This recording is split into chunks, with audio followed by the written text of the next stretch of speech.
Israeli military intelligence now warns that Hamas is quietly rebuilding its war machine in Gaza, preparing for a possible return to a full-scale conflict. Well, a new assessment sent to IDF Chief of Staff, Lieutenant General Eyal Zamir says Hamas's armed wing is producing new weapons, recruiting young fighters, rebuilding tunnels, and training its elite forces again. Israeli military officials reportedly believe this activity is strengthening Hamas's grip on ground in Gaza and could force Israel to apply renewed military pressure to stop the group from setting the pace on the ground. Now, interestingly, the United States is set to oppose launching a new large-scale offensive, preferring to hold on to the current ceasefire framework and push for a broader diplomatic plan that, in Washington's view, should shape Gaza's future. Now, the result is a growing gap between Israel's security concern and the US political strategy at a moment when Gaza is far from calm and regional situation remains very fragile. So, in today's edition of From the News Desk, we will tell you all about this recent intel report of IDF, what the US wants, and if Israel opts for a renewed offensive in Gaza, what will happen to Trump's Gaza peace plan, and more importantly, what will be its repercussions on the larger region.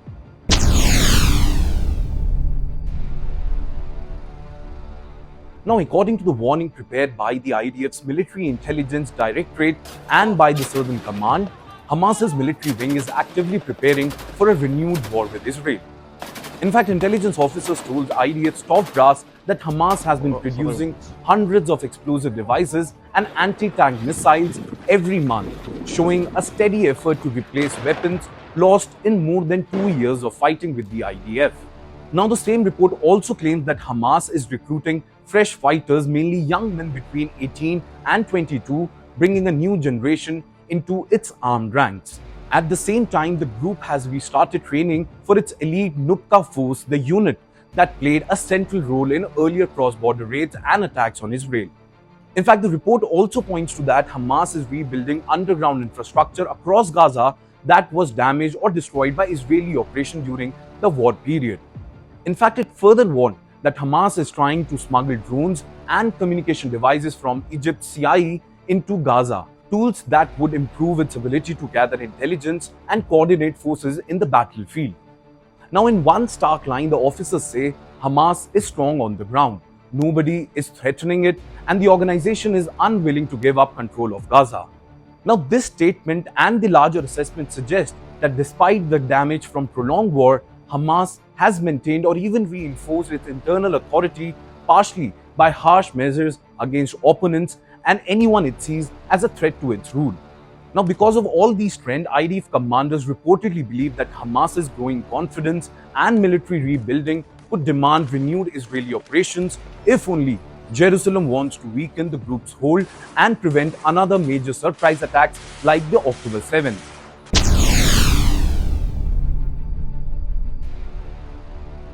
While Israeli intelligence warns of a dangerous Hamas buildup, the United States is reportedly opposing a new large-scale offensive in Gaza. Washington is said to prefer preserving the present situation on the ground and continuing to advance US President Donald Trump's Board of Peace initiative for Gaza. In fact, Trump's plan endorsed by the United Nations Security Council led to a ceasefire between Israel and Hamas in October 2025, exactly 2 years after the war began with the Hamas-led attack on October 7, 2023. Well, the first phase created a fragile truce and set conditions for humanitarian aid and partial Israeli pullbacks, but it did not bring a full end to violence inside the Strip. Now, the second phase, which is meant to deliver a gradual Israeli withdrawal, Hamas's disarmament, and most importantly, the deployment of an international security force, has not yet been materialized. Now, owing to all this, the political deadlock is very clear. Hamas insists it will not disarm until Israel fully meets all initial commitments on aid, troop movements, and halting strikes, while the Board of Peace's Gaza envoy argues that Israel will only carry out those steps if Hamas accepts the disarmament demand of the Phase 2. As this very disagreement continues, the ceasefire remains tense and incomplete. Now, it is also important to remember that despite the ceasefire, IDF carries out strikes in Gaza on an almost daily basis, saying it is responding to truce violations and preventing planned attacks on soldiers and civilians. For example, the military recently announced a strike that killed Islamic Jihad operative Zahir Abu Salim, who it says took part in the October 7 terror attack and the abduction of Israeli civilians and continue to plan further attacks on Israel. Now, at the same time, Hamas-affiliated media reported that 3 people, including an 8-year-old child, were killed in a separate strike in the central Gaza, highlighting the human cost of ongoing military activities. Well, since the start of the ceasefire in October 2025, over 1,000 Palestinians have been killed according to the Hamas-run Health Ministry, which does not separate militants from civilians, while 5 Israeli soldiers have died in this very period. Now, for Washington, keeping this uneasy status quo is seen as the best way to protect the broader Gaza peace plan. But for many in Israel, it looks more like a dangerous pause that Hamas is using to rearm.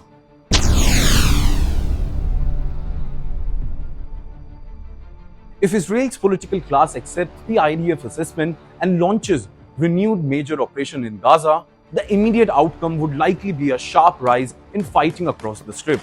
Hamas, which still acts as the de facto government in areas not under direct Israeli control, would probably deploy its rebuild units, including the Nukhba force, while using newly produced weapons and restored tunnels to resist Israeli troops. In fact, the IDF has already been slowly expanding the area of Gaza under its control, saying it now holds at least 60% of the territory, up from about 53% after its initial pullback under the truce plan. In fact, Israeli Prime Minister Benjamin Netanyahu has said he ordered the military to retake more ground, aiming for roughly 70% of the enclave under Israeli control. Now, a new offensive could speed up this expansion and further weaken Gaza's already fragile civilian infrastructure, from homes to hospital to water and power systems. Now, here's the most worrying part.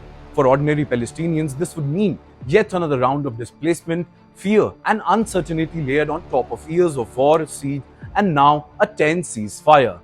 Regionally renewed heavy fighting in Gaza would likely raise tensions across the Middle East. Arab governments, international bodies, and global powers might see a fresh Israeli campaign as a proof that the political process has stalled, complicating wider efforts to stabilize relations and advance any kind of broader regional understanding. Now, inside Gaza, Hamas is reportedly to be maintaining control partly through executions of opponents and people it considers threat, despite being battered by war. And if the IDF returns to a full-scale operations under this harsh internal political climate, combined with stronger Israeli military presence, could make life even more dangerous for civilians and further erode faith in diplomatic solutions. Now, for US-Israel relations, a renewed offensive would test an already strained partnership because of the Iran deal. Since Washington currently opposes a new campaign and instead backs the ceasefire and Trump's Gaza plan, an Israeli move to restart high-intensity operations would likely trigger disagreements over strategy, timing, and most worryingly, the future of the Board of Peace framework. Well, in the end, Israel faces a difficult choice between acting on its military's warning about Hamas's rapid rebuilding and trying to stay aligned with an American-led diplomatic track that has not yet delivered clear results yet. Well, whichever path it takes will shape Gaza's reality on the ground, the next phase of US-Israel ties, and the broader regional balance in the months and years ahead. Well, with that, it's a wrap on today's edition of From the News Desk. Thank you so much for watching, and I'm Yash Goyal, signing off for Times Now Digital. Until next time, take care and keep watching this space for more such videos.